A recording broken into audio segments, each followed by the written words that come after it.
What's up guys? Welcome back again to my YouTube channel. This is Orbs again po, and of course today another blessed day and another reaction video tayo. This time guys, kakaiba naman yung papanoorin natin and for sure magugustuhan ninyo to. Tara, wag na natin patagalin to. Enjoy na natin tong video na to. Gagawa natin siya ng reaction video, okay? Here we go guys. Alright. Later on, papakilala ko sila sa inyo.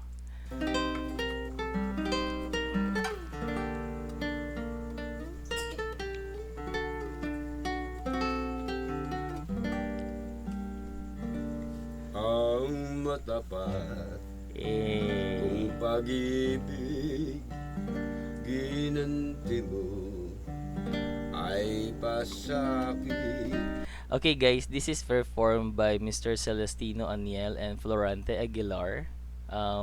Nag-perform sila sa Pasuquin, Ilocos Norte.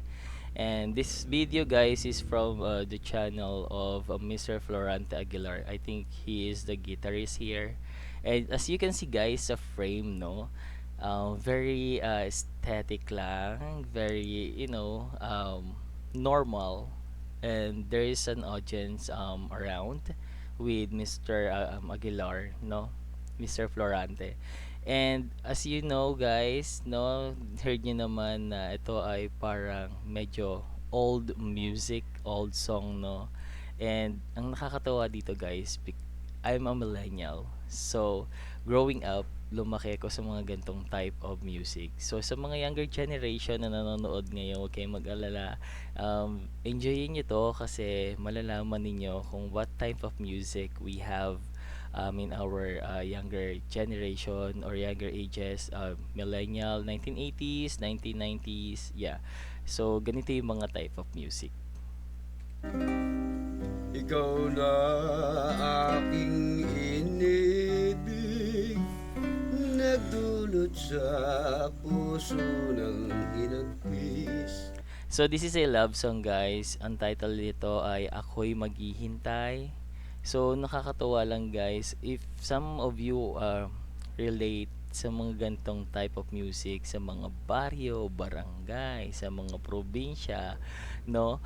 Sobrang nakakatuwa lang na meron na ulit akong nakita na ganitong perform kasi growing up guys sa probinsya, may mga ganito akong nakikita, naririnig growing up. So, nakakatuwa lang kasi parang bumabalik ako sa mga old days, no? Nung mga panahon na yon na mga ganitong klase ng kanta yung nakipapakinggan and using a guitar.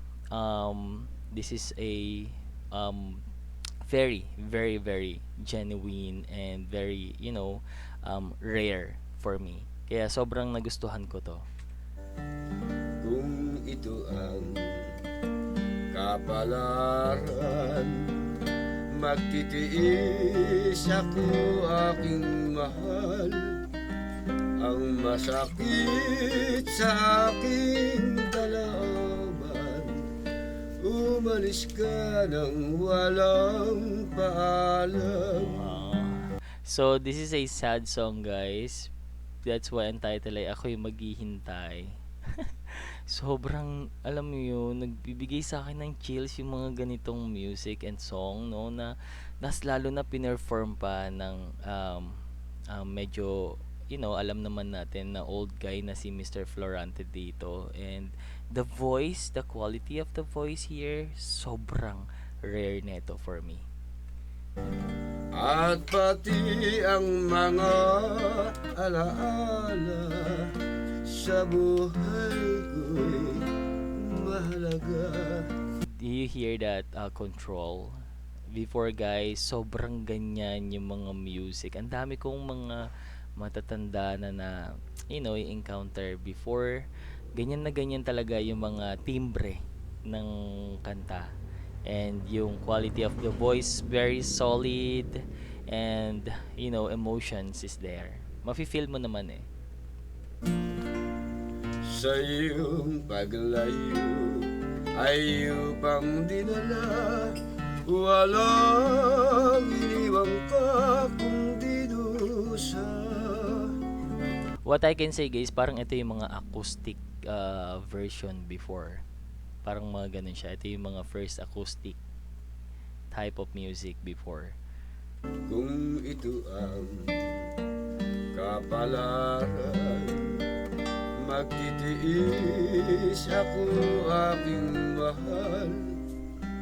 Kung tayo man sa lupa'y nagkawalay, doon sa langit ay maghihintay. Ooh, very deep ng meaning ng song, no?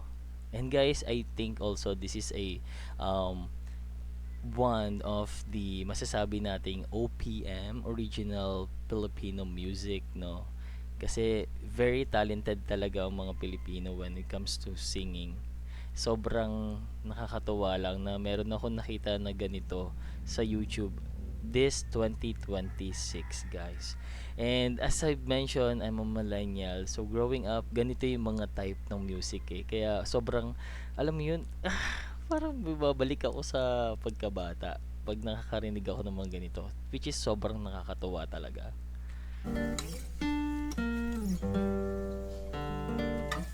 And by the way guys, before yung mga pangliligaw type sa mga younger generation dyan, sa ganitong paraan idinadaan ng pangliligaw before, no? May mga nagigitara, may kumakanta sa harapan ng mga bahay-bahay. So ganyan ang sistema before. At pati ang mga alaala sa buhay ko'y mahalaga. Oh, Sa iyong paglayo ay upang dinala, walang iniwang pa kundi dusa. Kung ito ang kapalaran, magtitiis ako aking mahal.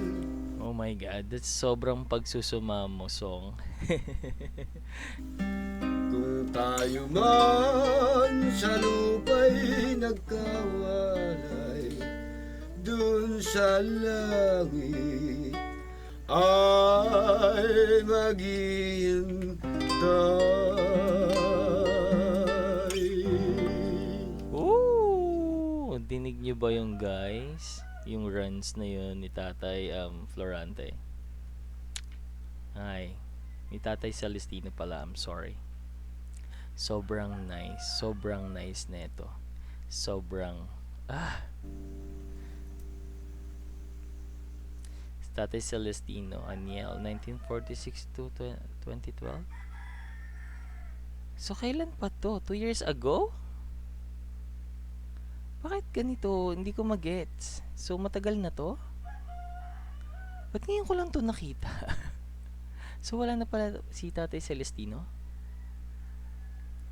Guys, if you know the story behind this video, please comment down below para malaman natin, masubaybayan din natin yung mga ganitong klase ng music, no? Sa channel ni Florante Aguilar, no? It's so sad na may nakita akong ganitong year because this used if the person is already in heaven, no? Alright guys, I think that's it for today. Maraming salamat po sa pagsama sa akin. I hope you enjoyed this song from Tatay Celestino and Florante, no? Ay, bigla naman ako nagulat doon. Parang ayun yung pinaka-twist today.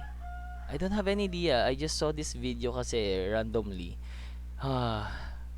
Bigla naman ako. Anyway guys, maraming salamat po sa pagsama sa akin. Ako po si Orbs again. And kung bago ka sa channel ko, please don't forget to subscribe. Hit the notification bell para ma-notify ka sa mga susunod natin video. Maraming salamat po sa lahat ng subscribers sa channel natin. We're going up po. Maraming salamat po sa inyo. Maraming salamat sa pagsuporta. Again, this is Orbs po. Peace out.